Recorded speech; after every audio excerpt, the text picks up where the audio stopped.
নমস্কার বন্ধুরা, রিনার রন্ধনশালায় আপনাদের সকলকে স্বাগত।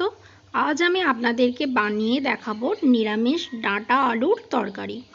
খুব সহজে কম সময়ে দারুণ স্বাদের এই নিরামিষ তরকারিটা আপনারা ঘরেতে তৈরি করে নিতে পারবেন।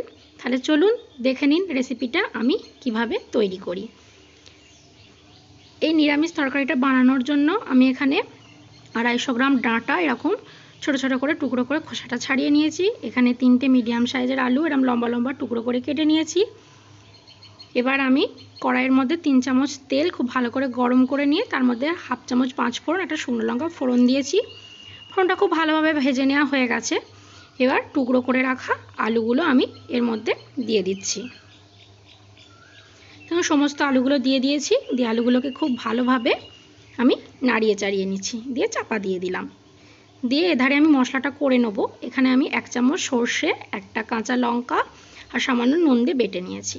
দেখুন আলুটা একটু নাড়াচাড়া করা হয়ে গেছে।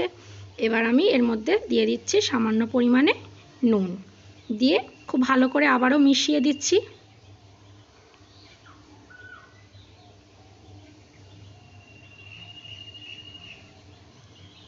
খুব ভালো করে মিশিয়ে দিয়েছি। এবার আমি এর মধ্যে দিয়ে দেবো সামান্য পরিমাণে হলুদ, দিয়ে হলুদটাকেও আমি খুব ভালো করে মিশিয়ে দিচ্ছি। দিয়ে এইভাবে খুব ভালো করে নেড়েচেড়ে আমি আলুগুলোকে ভেজে নিয়েছি। গ্যাসের ফ্লেমটা মিডিয়ামে রেখে মিনিট 2 সময় নিয়ে লাল করে ভেজে নেওয়ার পর আমি এর মধ্যে কেটে রাখা ডাঁটাগুলো দিয়ে দিলাম।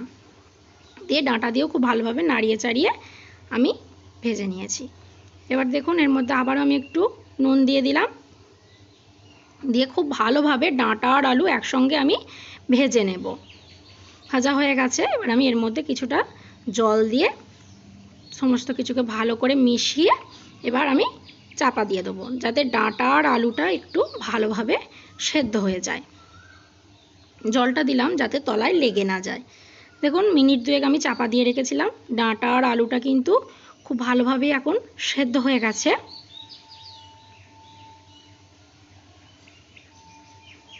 এবার আমি যে মশলাটা করে রেখেছিলাম সেই মশলাটা আমি এর মধ্যে দিয়ে দিলাম। যে সমস্ত কিছুকে খুব ভালো করে মিশিয়ে দিচ্ছি মশলাটা। এখন সমস্ত কিছুকে খুব ভালো করে মিশিয়ে দিয়েছি। দিয়ে আর দিয়ে দিচ্ছি সামান্য পরিমাণে হলুদ। হলুদটা আমার এখানে একটু কম মনে হচ্ছিলো, তাই একটু হলুদ দিলাম। দিয়ে সমস্ত কিছু মশলাগুলোকে আমি ভালোভাবে নেড়েচেড়ে মিশিয়ে নিয়েছি। দেখুন মশলাটা অনেকটা কষানো হয়ে গেছে। এবার আমি ওর মধ্যে জল দিয়ে দিলাম, আর দিয়ে দিলাম জলের মাপ অনুযায়ী সামান্য লবণ, আর দিয়ে দিচ্ছি স্বাদ মতন চিনি। স্বাদের ব্যালেন্সের জন্য চিনিটা আমি দিলাম। যে সমস্ত কিছুকে আবারও খুব ভালো করে মিশিয়ে নিয়ে আমি গ্যাসের ফ্লেমটা একদম লো টু মিডিয়ামে রেখে চাপা দিয়ে এটাকে কিছুক্ষণ ফুটতে দেবো। দেখুন আমি মিনিট 3 মতন খুব ভালো করে ফুটিয়ে নিয়েছি। এখন আমাদের কিন্তু তরকারিটা একদম রেডি হয়ে গেছে। তো বন্ধুরা, আমার এই রেসিপিটা কেমন লাগলো কমেন্টে অবশ্যই জানাবেন। ভিডিওটা ভালো লাগলে একটা লাইক করে দেবেন। তাই আমার চ্যানেলটিকে অবশ্যই সাবস্ক্রাইব করে পাশে থাকা বেল বাটনটি বাজিয়ে অল নোটিফিকেশানটা